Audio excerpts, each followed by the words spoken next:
Hello, everyone, and thank you for joining us for today's webinar, Medicare and Medicaid Payment Integrity Shifts, Headlines versus Real-World Impact.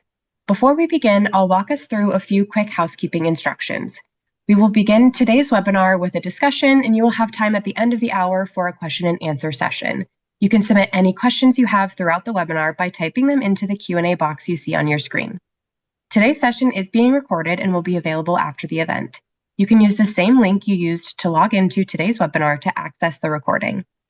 If at any time you have issues with audio or visual, try refreshing your browser. You can also submit any technical questions into the Q&A box, and we are here to help. With that, I'm pleased to introduce today's speakers, Sarisa Horner, Director of Policy and Payment Integrity at CIRRUS, Kevin Malone, a member of the firm at Epstein Becker Green, and Philo Hall, also a member of the firm at Epstein Becker Green. Thank you so much, Sarisa, Kevin, and Philo for being here today. I will now turn the floor over to you all to get us started. Thank you. Well, thank you for having us today. We are very excited to be here and hopefully able to have a lively conversation about a few topics that probably keep all of us up at night nowadays. And so we're here today to really have a conversation because we are seeing a lot of vitality in healthcare when it comes to CMS regulations. And it is accelerating at a pace that I don't think any of us have actually ever seen before. CMS is pushing out faster rule cycles. And those rule cycles are really driven heavily by strict mandates to reduce improper payments and intense political pressure to protect taxpayer dollars. What used to really be, I'd say, a predictable cycle of formal rulemaking from CMS has really shifted. We're now seeing expanded use of audit findings and real-time data to accelerate policy updates between those cycles. At the same time, Medicare variability is really widening, with different states implementing changes on completely different timelines and, unfortunately, completely different interpretations at times. And that can make it very challenging from the payer perspective to keep on track. Ultimately, there's a magnified level of scrutiny on payers, where payers are being asked to basically prove two things simultaneously. They're being asked to make sure that they are good stewards and fulfilling their fiduciary responsibilities, along with providing fair and equitable access to care. The fundamental shift outside of the changes in the rule cycle is really shifting from that old pay and chase method. And CMS is really pivoting towards hard prevention and real-time intervention. And those two things are what we will really focus on today. The other aspect is how we really think about payment integrity. For a lot of years, payment integrity has kind of been a back-end function or a line balance on a sheet, and unfortunately thought of as optional in some instances. But now payment integrity is no longer an option for payers. That's because where regulatory shifts are going now, it is positioning payment integrity to really intersect with a lot of internal roles and departments within payer organizations. That goes from compliance to legal to risk and also claims operations. And so when you're moving towards that more real-time prevention, you really have to make sure that everyone is on the same page. Part of being on that same page is not only understanding the final rules that are coming out from CMS, but it's also being able to be aware and interpret some of that sub-regulatory guidance. And when you think about that, you should be thinking about FAQs that are coming out, agency memos, and audit findings. Those things are driving operational changes just as much as the formal rules themselves were. at a point in time. So at the end of our time today, hopefully we'll be able to spend about an hour together. We really want you to walk away with 4 main things. The first being a clear separation of the regulatory headlines versus your actual operational reality. Secondly, a deep understanding of how these policy shifts actually hit your payment integrity workflows and teams. Third, practical, actionable strategies to reduce your risk while maintaining healthy provider relationships. Because it's not just about what you do at the claim level, it's about how you build and maintain those relationships with your providers throughout this process. And lastly, any early indicators that you should be monitoring to anticipate the next wave of CMS and Medicaid shifts. So Philo, would you like to go ahead and kick us off with a regulatory snapshot?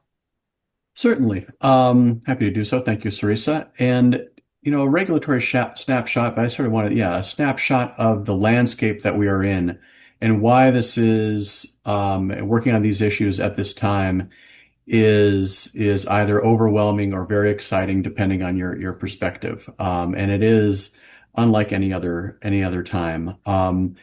And I think there's a few basic phenomenon that make that so and make our work very interesting and very busy and really challenge us to be very deliberate and thoughtful in responding to the changing regulatory landscape.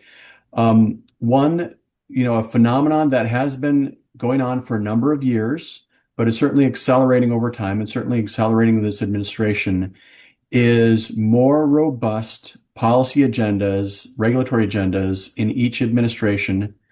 And that includes movement by those administrations to completely rework policy areas in their image with the time that they have.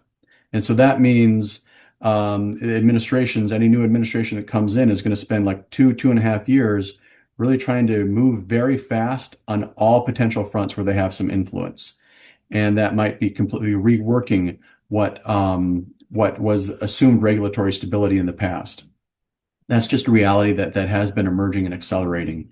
And moving fast on all fronts is really a few categories. And again, this is the landscape. So we're not just thinking about program integrity obligations, but it's very important in your organizations to think about, as Teresa was teeing up, what are the business obligations and concerns in your organization?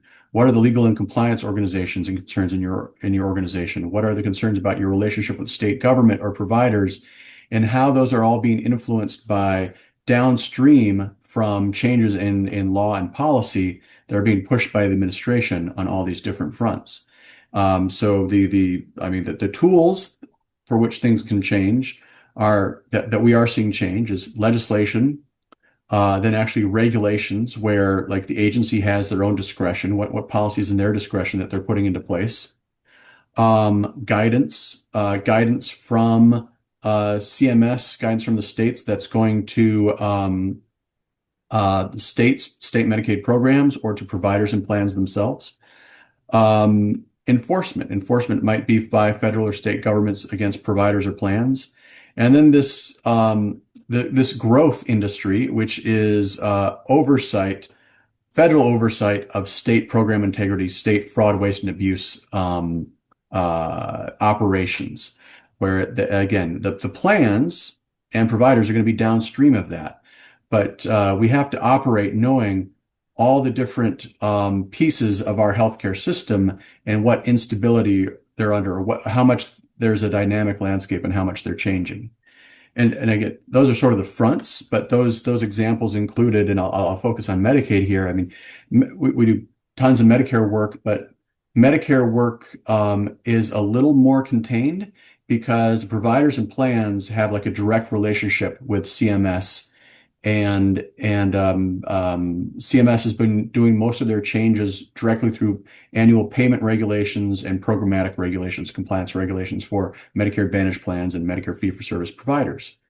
Medicaid has this multiple extra layers of in this case, complexity in that the other party here is the state that sits between the federal government and the plans and providers. So it's this extra entity from whom regulations and compliance obligations have to pass through and from whom funding has to pass through from the federal government. So on the legislative side, and also Congress has not been active on Medicare legislation comparatively to Medicaid. So Medicaid, we are all in the middle of a process of some of the biggest changes to the Medicaid program in many, many years right now, as we're implementing the provisions of the One Big Beautiful Bill Act passed last year. And like much headlines on that legislation, doing a lot of things. Some of the biggest headlines was like estimated like overall all the changes in the program overall are going to mean like roughly a trillion less funding into Medicaid over 10 years, give or take. And that is being implemented. A lot of those provisions have not yet gone into effect, and that's what we're in the middle of. So that like those big pieces included significantly changing and constraining the degree to which state Medicaid programs can conduct state-directed payments, requirements on Medicaid plans, how much they have to pay providers, at what rates they have to pay providers. So Congress is constraining those to be closer to Medicare rates. Constraining state-directed payments, constraining provider taxes, which is another creative accounting mechanism that Congress allowed states to develop and increase their federal share of funding. Constraining, limiting, tightening eligibility and enrollment processes under Medicaid for both the beneficiaries and enrollment for providers, like standards for those providers. And then ensuring that there's an infrastructure for enforcement and fraud, waste, and abuse, and then work requirements. And a number of these things, there's regulations underway right now. For instance, CMS just released these standards, proposed standards, requirements of the work requirement program, which states have to be working on to be in place next year. And a reminder that to be eligible for Medicaid, if you're an able-bodied adult, that you have to be satisfying 80 hours of work or equivalent community service within a month. If you don't otherwise have like adult caregiver responsibilities, every state has to come up with their own rules for that. That has to pass muster for CMS. So that is significantly going to change the eligibility landscape in each state, and it's going to be different in each state. And that is really up to negotiation for the next few months as to what will be allowable for CMS.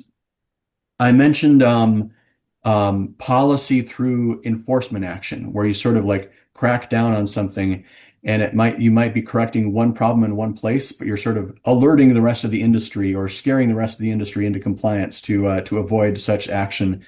And this administration is very aggressive in that with that they're among other things the Crush initiative, which might be just sort of branding. They've done a lot of branding and marketing of their anti-fraud activities, but it's there's a few things going on. Like the highest profile is freezing the Medicaid funding for California and Minnesota until they can agree on a corrective action plan of how those states conduct their own oversight of integrity in the Medicaid program. And those actions are directed at concerns around eligibility, eligibility and provider enrollment. I think provider enrollment in Minnesota and beneficiary eligibility in California. And then there's a lot of actions apart from that. The CMS has written, pardon me, not CMS, but the HHS Office of the Inspector General has written to each state Medicaid director and each governor that saying like, we're going to do some oversight over the effectiveness of your Medicaid fraud, waste, and abuse programs within each state. Each state has a Medicaid fraud control unit. How robust are those? How active are those? Do those meet the federal standards? And that is something that could happen anytime. I do think we want to distinguish or sometimes there can be discussions around these actions to say, to what degree are there fraud controls, or to what degree are there real fraud concerns or program integrity concerns in some of these areas? And to what degree is this politics or picking on the opposite party, their biggest states? And it's often, if you have to ask yourself the question, it's probably some of both. And so we want to say that to say, regardless of what the politics might be, that does not mean that there are not program integrity risks or vulnerabilities that would exist otherwise. And in fact, if you read everything that the CMS and HHS put out right now about all the anti-fraud actions they're taking, particularly in the Medicaid program, you look and you'll see some of them started in the Biden administration. So the point is that apart from the politics or the heat or the noise, each administration takes its choice to make an emphasis on different areas. And there's clearly some, it's been a while, so it's an aggressive action to make sure state fraud units are doing all they can. And then there's corollary on the Medicare side with a lot of suspending provider enrollments in DMEPOS and home health and hospice while they try to assure themselves of the integrity of those programs. And we find, here's the other interesting thing about being in the managed care space. Traditionally in the healthcare space, you think about there's a spectrum of all these stakeholders in the healthcare space, a spectrum of like perceived program integrity risk. And not to disparage any industry specifically, but home health and nursing homes and hospice and DMEPOS come up more often than managed care. But it is a spectrum, and being on one end of the spectrum does not protect you from eventually being subject to the types of actions that are going on to concerns about provider enrollment or DMEPOS or home health or hospice. So I will use that as a springboard into sort of the next area of our conversation. So we're going to, again, it's just important to be aware of all the moving pieces that are going on right now, that all your colleagues in your organization have different headaches about these different moving pieces, and your colleagues in the state programs as well. And we're going to dive in a bit more on the managed care side and where the plans are interacting with providers, how we are guiding ourselves, protecting ourselves against those emerging obligations and risks that might be coming these days.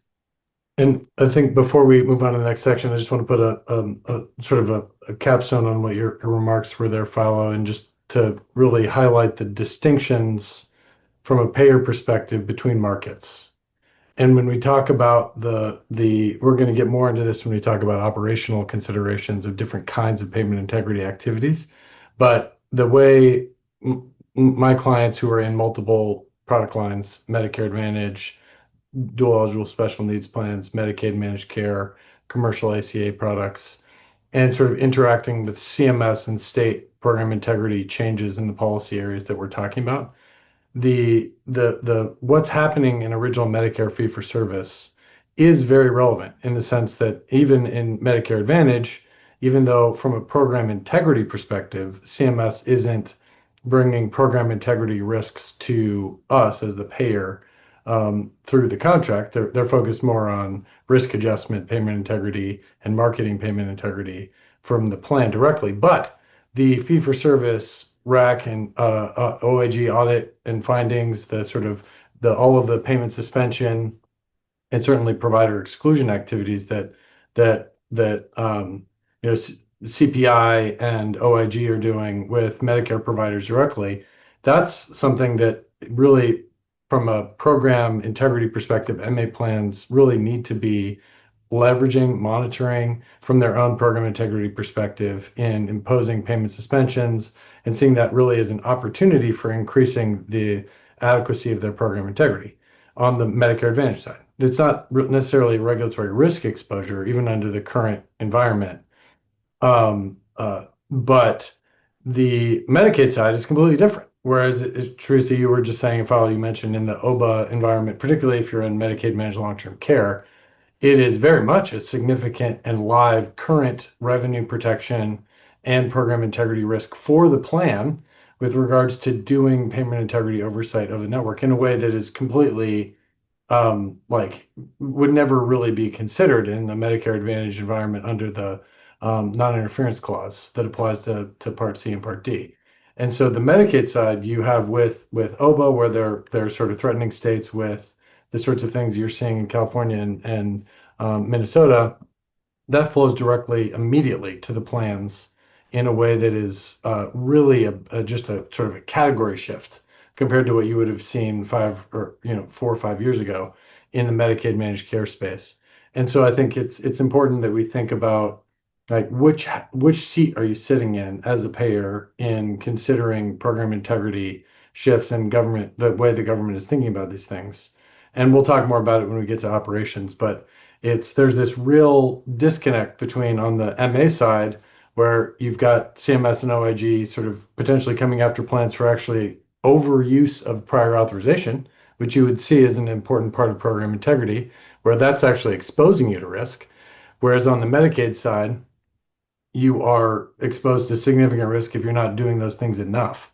And so really keeping a very, very tight line of sight as to where is the exposure by market, including by state, is like absolutely essential for the way you consider these issues. And that's just, I'm really just cribbing on what you guys were saying already.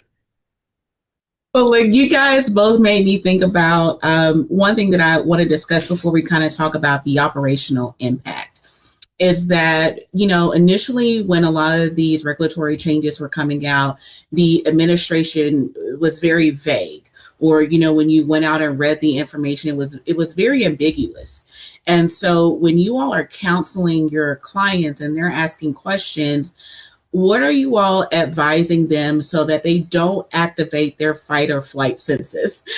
Because, when you read those headlines, there's a sense of panic that comes over. And, there's operational pieces that you have to work on. But from a regulatory standpoint, where do you even tell them to start?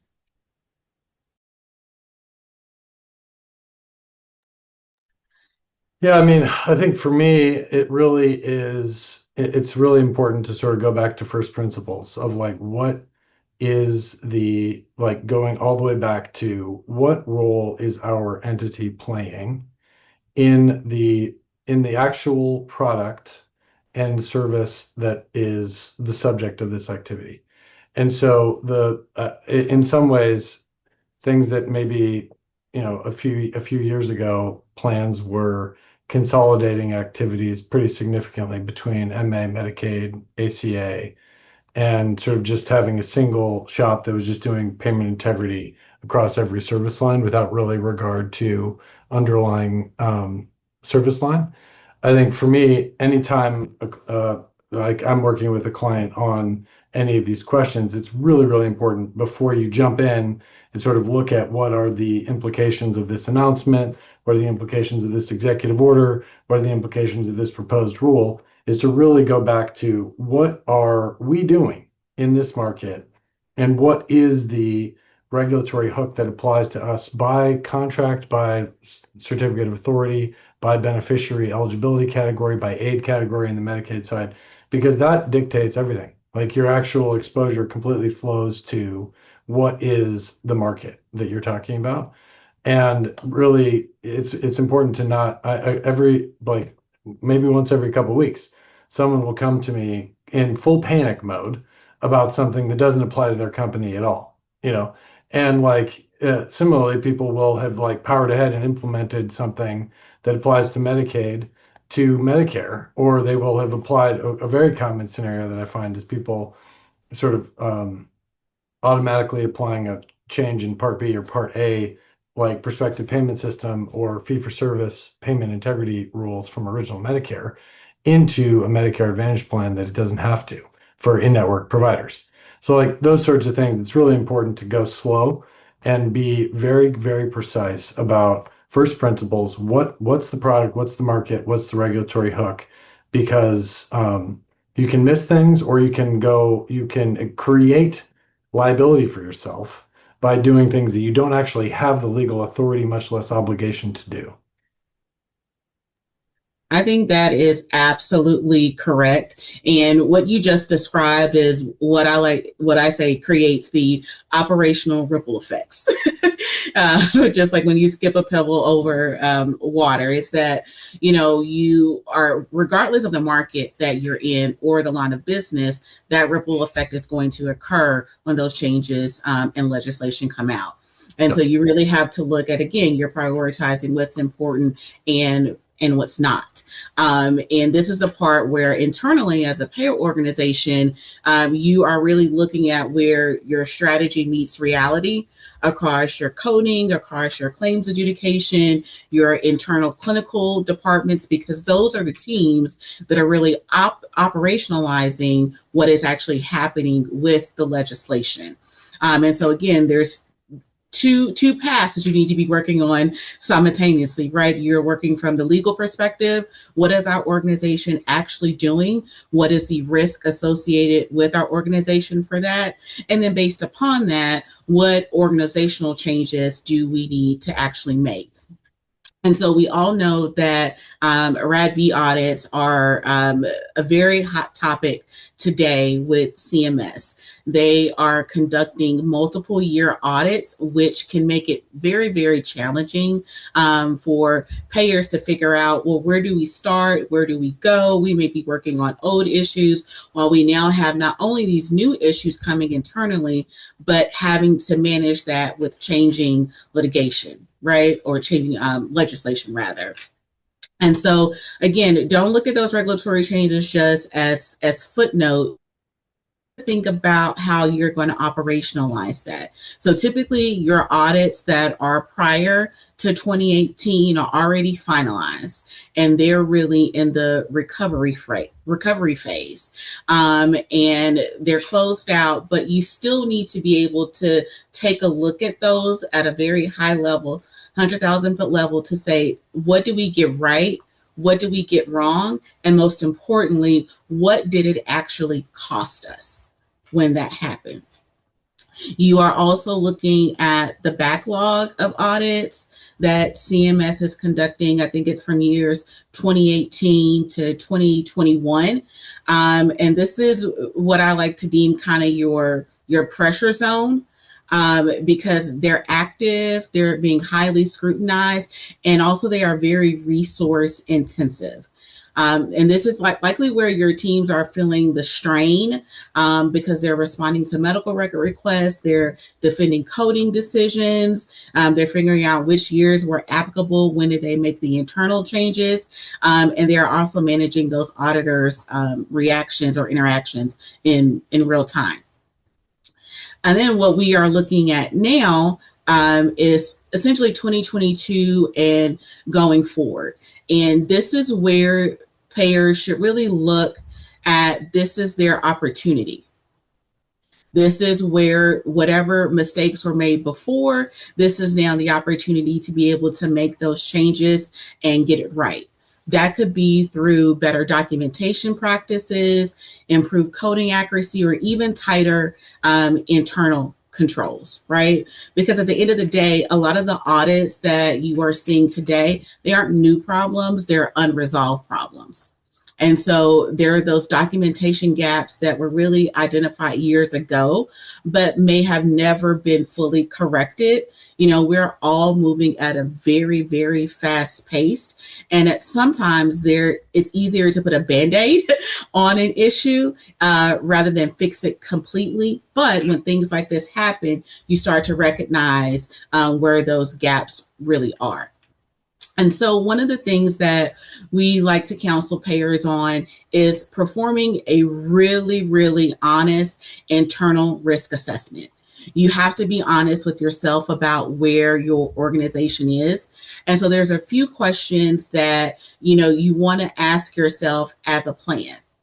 The first is, if a RADV audit hit us today, what are the known issues that would materially impact the outcome? So again, back to your point, Kevin, what type of business are we doing today? How would that be truly impacted if we were audited today? Where are the areas that you are most exposed? Is that diagnosis codes with internal coding edits that have been deployed? Is it specific provider groups or even specific documentation types? And again, most importantly is, have you addressed those issues? What have you done to address it? What still remains outstanding? And a lot of things that we rely on, especially in the background in payment integrity, is tribal knowledge.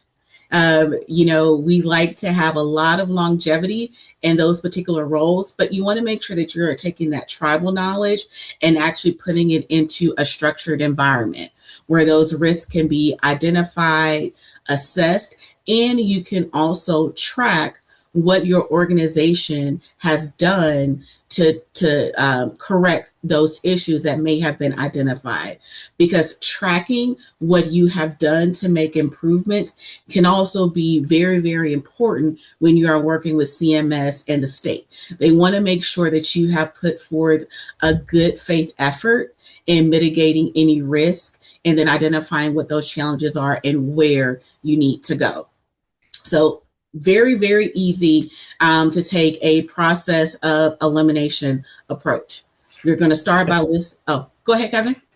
Oh, I was just going to jump in and echo what you were saying and just add like a little bit of a layer related to something that I think gets missed sometimes on the risk adjustment side, which is that there's also the CMS overpayment regulation Yes. that can really materially expose you to sort of False Claims Act liability associated with the process that Teresa's discussing right now, where like the difference between, we have a possible coding anomaly or possible, sort of HCC coding accuracy issues in the past, and like what did we do?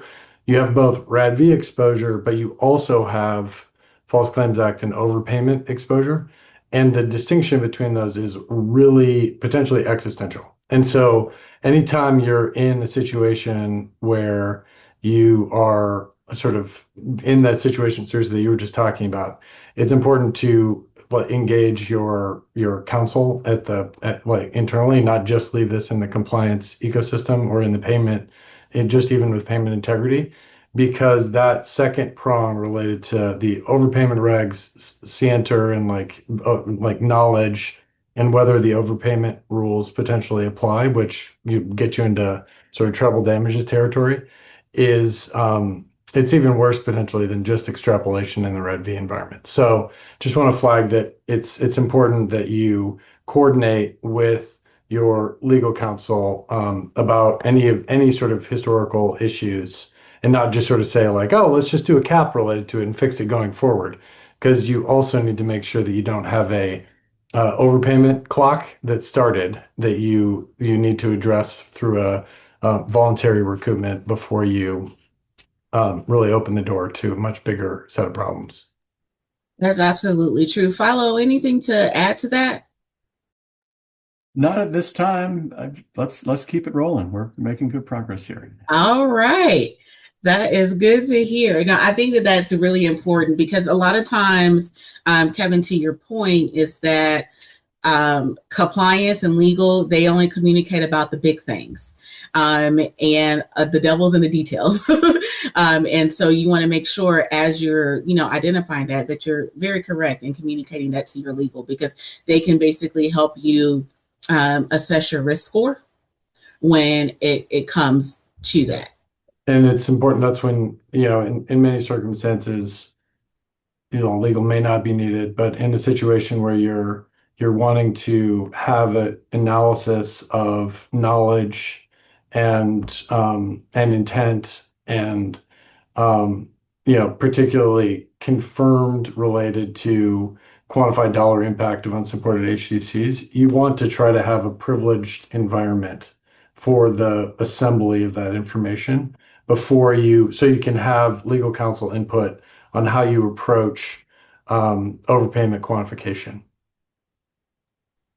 Absolutely, absolutely. And once you've kind of done all of that step, the next step is to really figure out how are you going to allocate your resources, because this is not a small project to tackle. And so I always recommend to have essentially two distinct lanes when you are addressing these type of compliance concerns.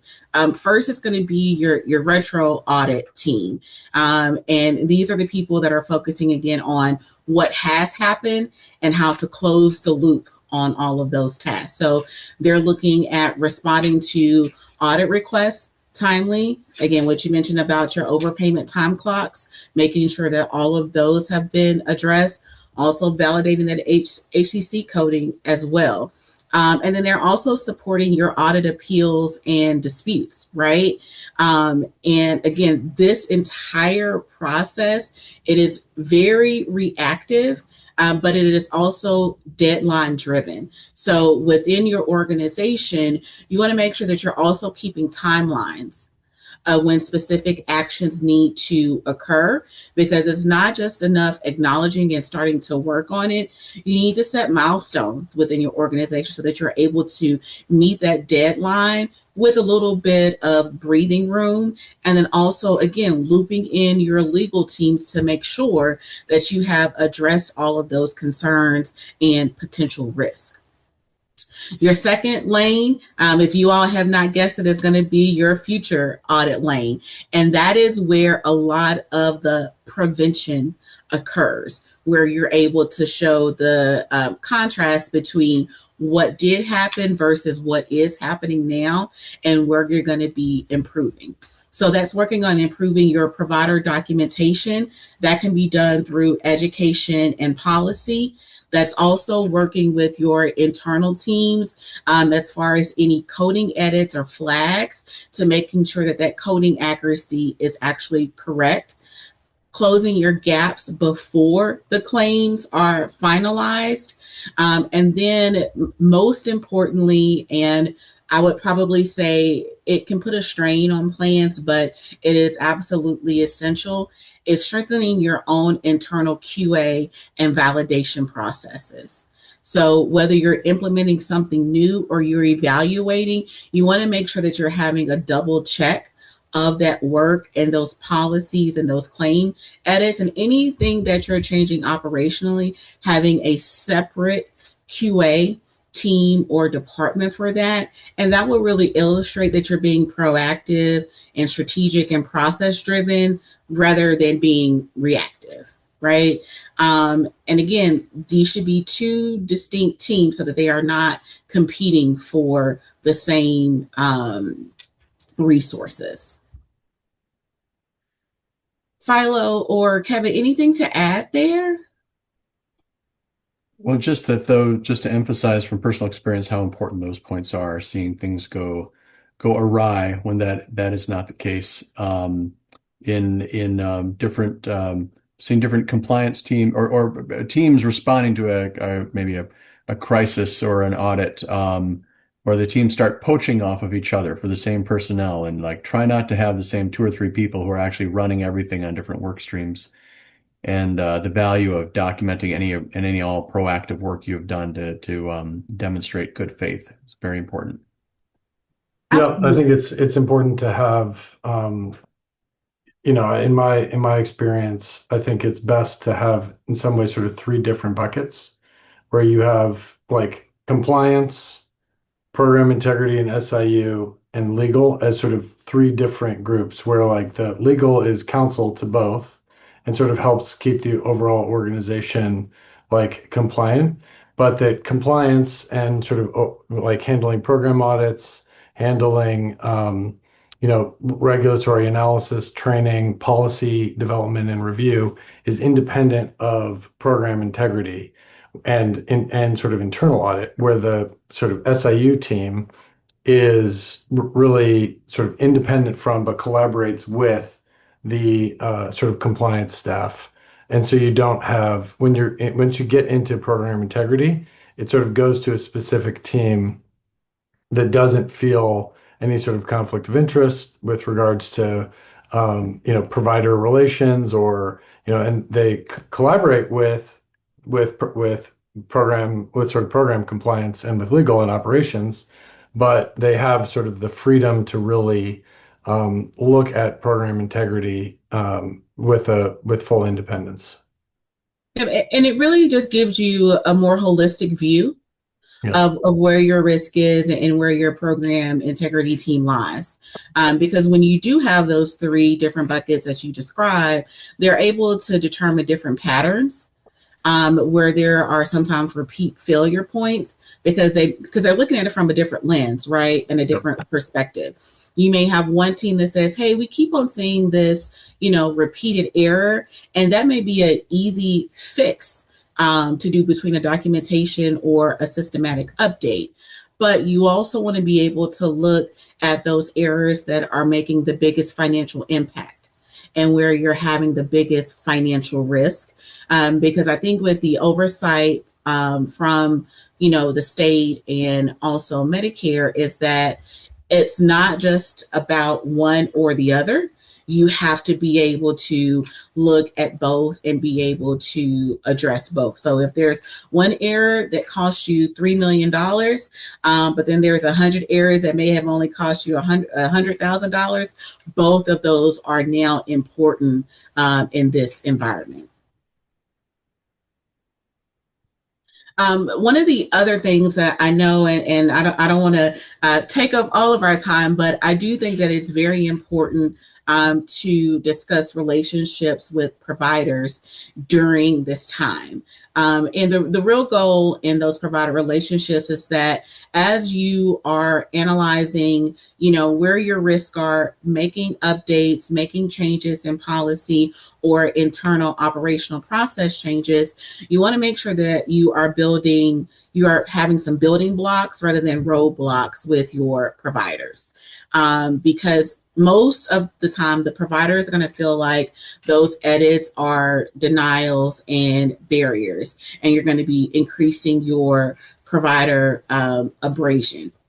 And so what that does, it really makes something that is intended to protect both parties a little bit more adversarial, I would say. And so you end up spending time that could be devoted to actually finding out what the root cause is. You end up spending that time in provider phone calls or conversations with your network team because everyone is upset and they don't understand and they may feel like nothing was communicated to them. And so there are a few things that you can do to kind of help mitigate some of that provider abrasion that we know is actually going to come out of that, and probably also keep Philo and Kevin busy throughout seasons of change like this. And the first is going to be very simple. It's policy alignment. Making sure that your policy is very clear, removing any ambiguity, but also making sure that policy is aligned with CMS. So again, when you are structuring to make sure that policy is aligned, there shouldn't be any hidden interpretations. There shouldn't be any misaligned requirements. And also you want to be very detailed in what that documentation from your provider should look like. That way, when you are looking at the standards that are required from you as a plan from the state or from Medicare, you already have required your providers to submit that documentation. And that makes sure that everyone is on the same page and you are not sending your providers tons of denials, which goes into a whole nother snowball when that type of thing happens.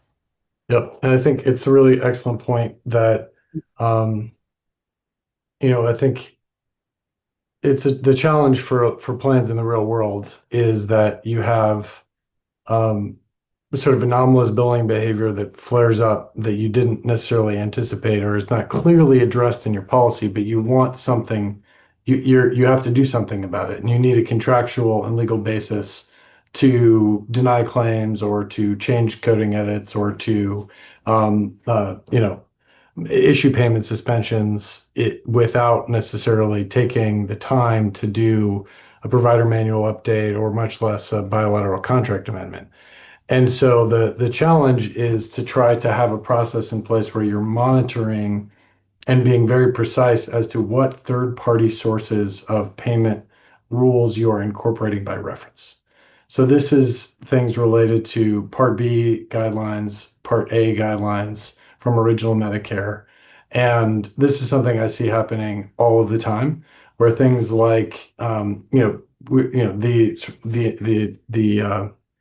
fee schedule provisions in network provider contracts often just use the original Medicare fee schedule as a reference for reference-based pricing of the, not pure reference-based pricing, but in the sense of just paying as a percentage of original Medicare. But that leaves a really open and ambiguous question of what that incorporation includes. And sometimes you do want to be incorporating whatever original Medicare is doing. Other times you don't. So Part A, for example, most plans aren't going to actually be wanting to pay, prospective payment system methodology, or they don't actually have a payment system that can do it.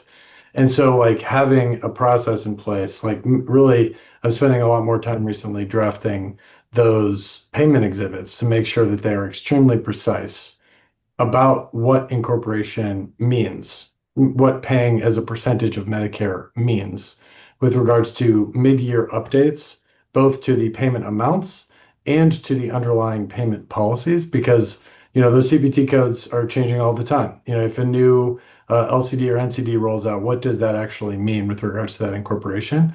And that can often be a place where, like, a lot of my time in disputes and abrasion with provider relations and abrasion with providers doesn't come from necessarily a lack of like clarity about what original Medicare wants.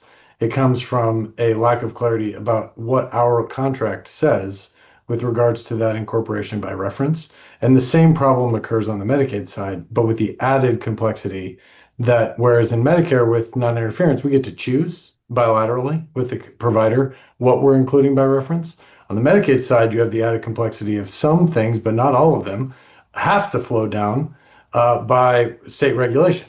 And so those things, precision in your payment exhibits to your network provider contracts and precision in the annual cycle of provider and billing policy updates is like, I'm just shamelessly just repeating you at this point, seriously.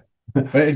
Kevin, I hope in adding that clarity of what the contract is agreeing to like what degree you're referencing original Medicare price. I find like a very important part of that is also what payment year is applied from original Medicare to the year of the contract, so the operational year of the contract. This is a big issue. Maybe this becomes a big issue for overall plan funding in the Medicare Advantage space because of the variability in Medicare fee-for-service rates, in particular service one year to the next, like skin substitutes. Just like major change in policy beginning in 2026.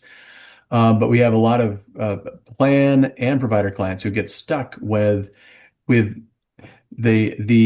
timeline for Medicare to change the fee-for-service payment rates for the year ahead does not line up with the timeline for Medicare Advantage programs to submit their bids on what they want what they want to project they're paying to providers for the year ahead. So yeah, you can be stuck with big confusion. Most of the year it's a little bit of a wash.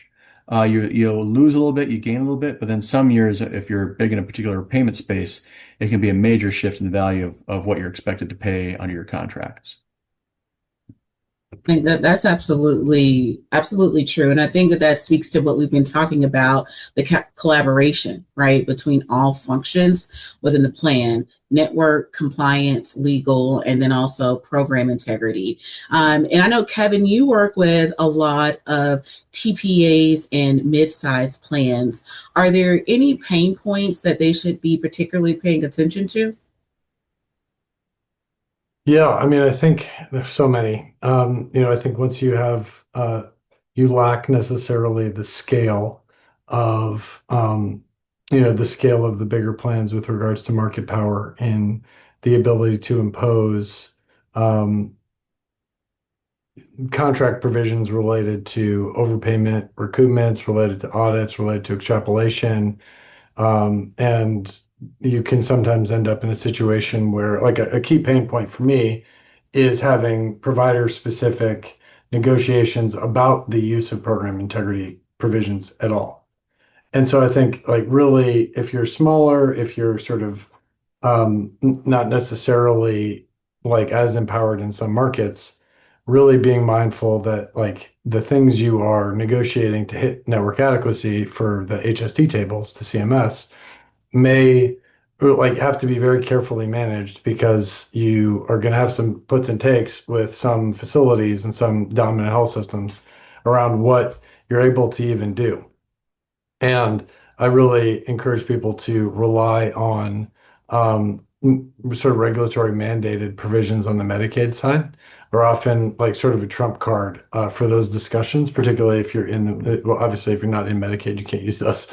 But that's an important thing to really lean on, is that as a Medicaid enrolled provider, they're agreeing to participate in many of those provisions, even though many Mhm. health systems will try to say that they don't have to.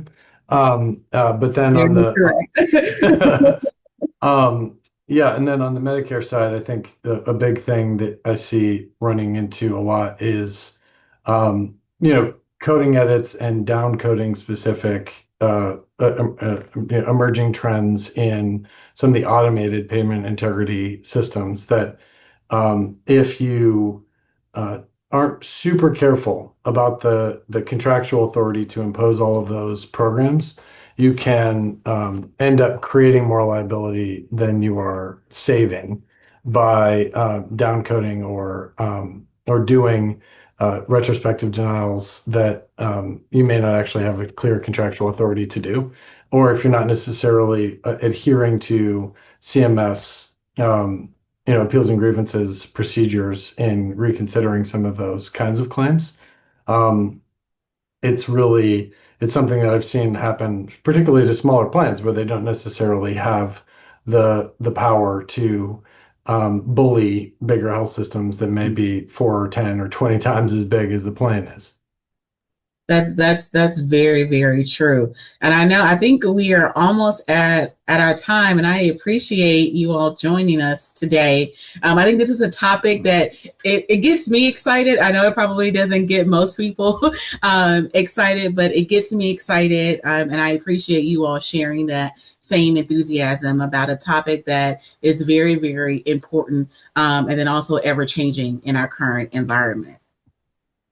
Oh, it's a real pleasure to talk with you about it. Thank you, and thank you, Follow, and for the chance to be on. I think for me, like, as someone who is, I worked at CMS and SAMHSA for 6 years in the Obama administration, and, like, I see having sustainable payer-provider relationships, having payment integrity, as you're seeing today and what's happening with the disruptions in California and Minnesota. If there is a perception among particularly legislators that the actual coverage of medically necessary services is suspect, you end up with potentially very damaging overreactions. And having sort of consistent and appropriate payment integrity safeguards that allow everyone to be very confident and clear that the appropriate services are being delivered, it's essential for sustainable coverage for everyone who's entitled to it. And so that's the way I think about this, and really appreciate your attention to it. Awesome, thank you. Well, let's check to see if we have any questions.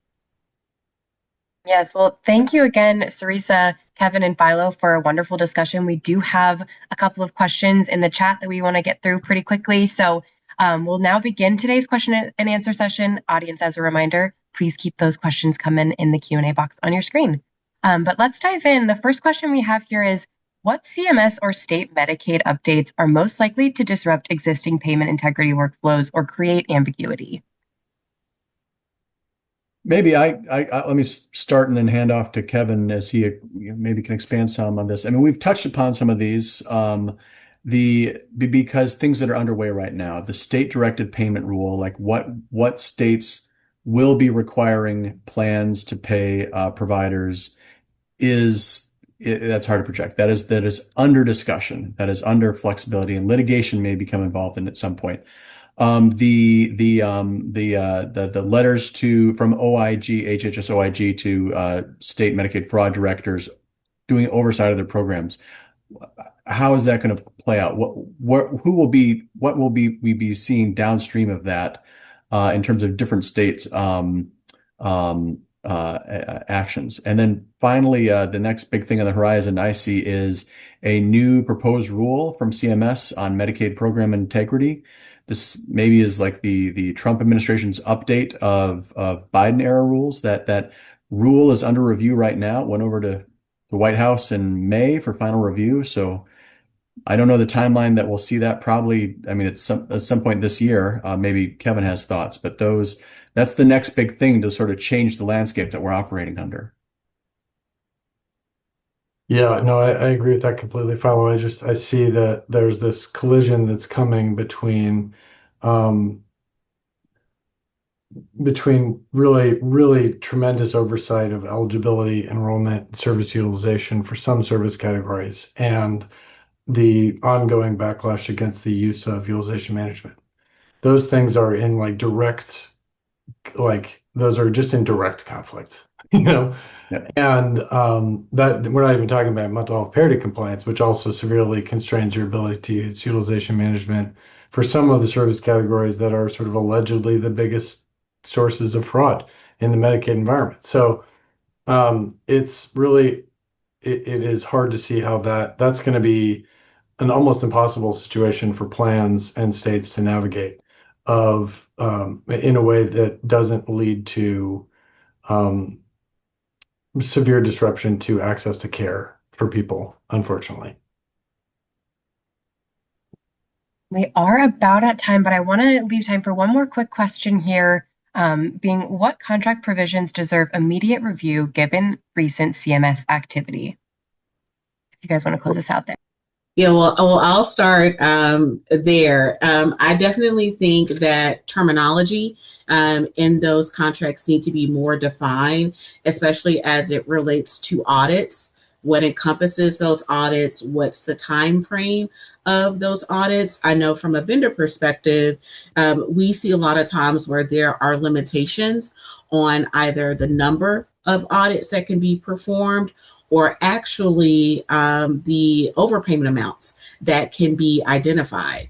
And so as you are navigating this new world with CMS, some of those contract provisions actually need to be revisited and modified because if you have providers who have consistent errors and you have a cap on how much you're able to recover from those errors, that can negatively impact you when you're being audited by the state or either CMS.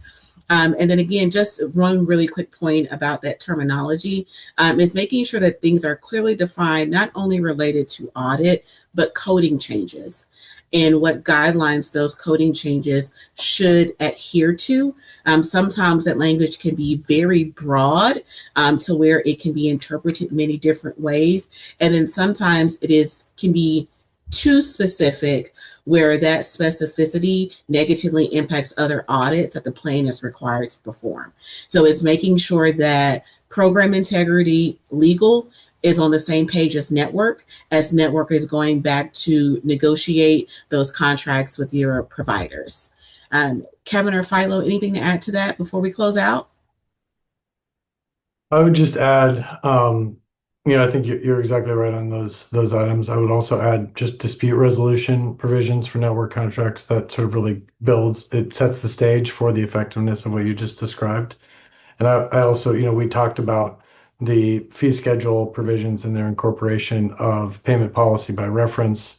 Also, a big one that I'm dealing with a lot is payment suspension authority. We often end up seeing payment suspensions by OIG or particularly state Medicaid agencies and then needing to apply them across product lines, which I tend to encourage us to do because of even when we don't have clear contractual authority to do so, but it's better to have clear contractual authority to do so. Those are the only things that I would add really to what you were saying, Teresa. All of the above for me. Awesome. Thank you. Well, that is all the time that we have for today. If we did not get to your question, we will be sure to follow up after the fact. But I do want to thank Sarisa, Kevin, and Philo for such an excellent discussion, as well as thank you to Cirrus for sponsoring today's webinar. Thank you for joining us today, and we hope you have a wonderful rest of your day.